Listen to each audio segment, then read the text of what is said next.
Hello, everyone. My name is Kevin Gieslein. I'm not a financial, tax, or credit expert. I'm a real estate investor who loves money, loves real estate, and loves talking about it. So, video I have today is just looking at different options and tracking what you have.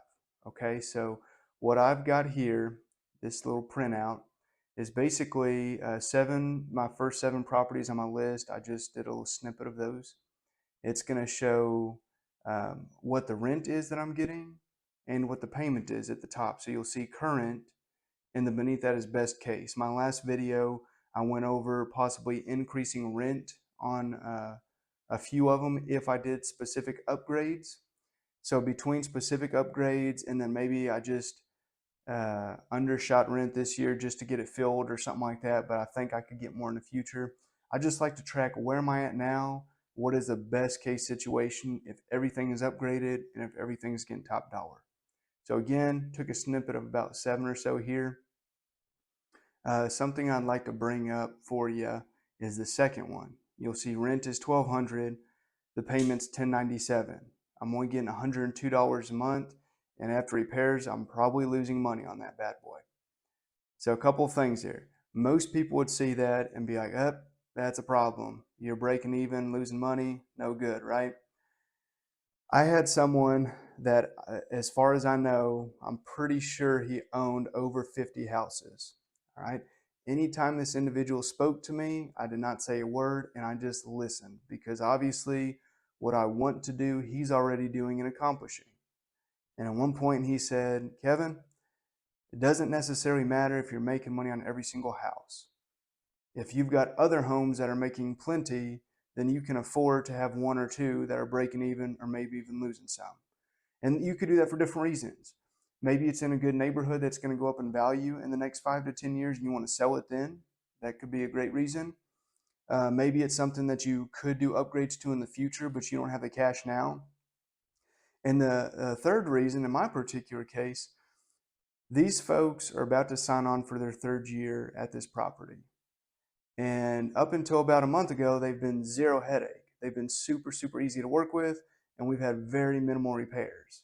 In the last month, like I said, they've kind of been a little bit of a pain and trying to get a hold of and everything else. So it may or may not change in the future. Having said that, these folks were at their last house for 10 years.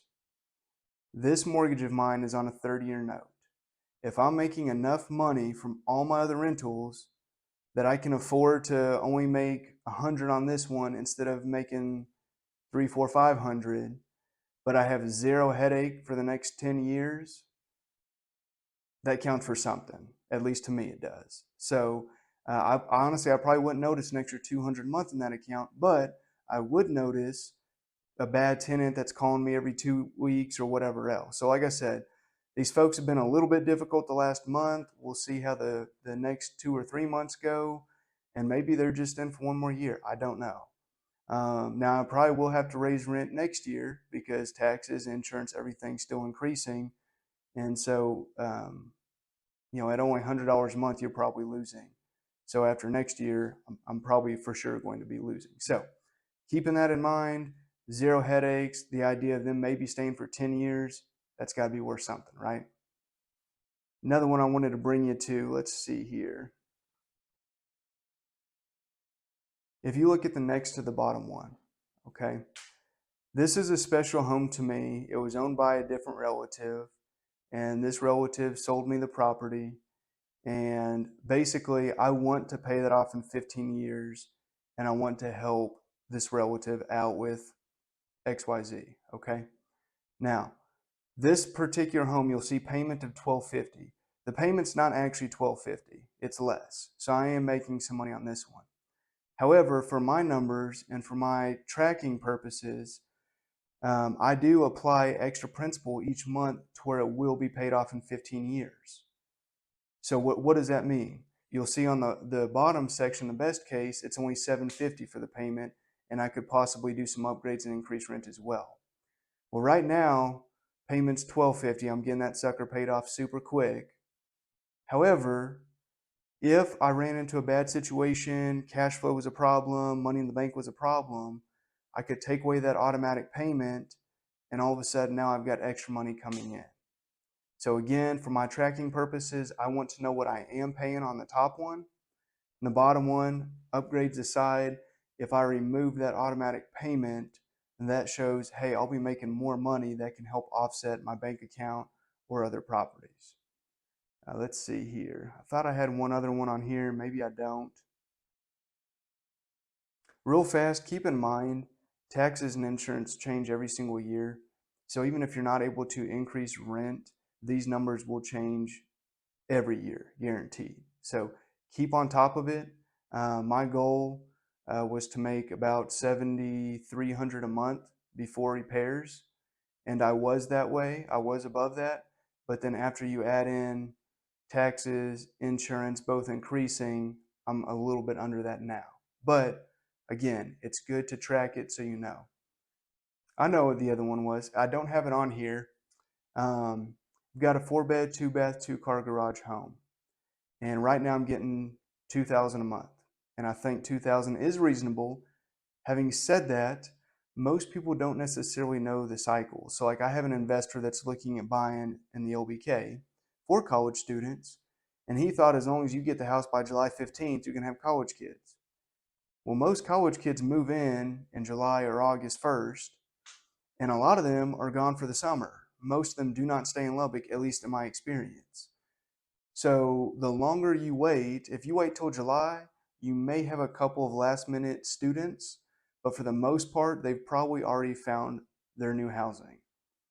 So all that to say, the closer we get to the summer months, late May, June, July, the more worried I get. I've got someone that the house is currently rented out at $2,000. I've got it listed for 1,900. Someone is possibly going to be renting it out for 1,700. Honestly, I haven't made up my mind at this point if I want to do that or not. 1,900 to 1,700 times 12 months, that is $2,400 that I'm quote unquote losing. Having said that, it goes back to the whole headache thing. If I know for a fact that before the end of May, every one of my houses is rented out, that's a great spot to be in. So I have to decide right now how much is me being comfortable and my sanity worth that 2,400 bucks. So haven't made up my mind yet, still thinking about it. I might drop rent to 1,800 in the next week and just see what happens. Maybe someone goes ahead and signs on at that. So at least I'm kind of meeting in the middle. But if not, I do have that 1,700 as an option. And in my specific scenario, I would rather have 4 college kids than the alternative. So if I miss the college cycle in order to get a family in that house, families don't care about the 4 bedrooms. I say that. If they have several kids, they might. But they're not going to be paying you a lot more just because there's a 4th bedroom. So it might be my option is 1,700 for these college kids, or chance it. And if I end up being late July, I may end up having to do a family and doing it for 1,400 or 1,600. So it's just something to consider. Is the lower rent worth the headache, worth the comfort, and knowing that all the houses are rented out for one more year? So that's something I'm kind of just tossing around at the moment. Hope these numbers help as far as it's so important to track what you're doing, to know how much you're bringing in. Now, again, this is before repairs. I'd highly encourage you to track your repairs as well, just so you know the amount that you are spending in that. Hope this helps. Thank you for watching. Y'all take care. Thanks a lot.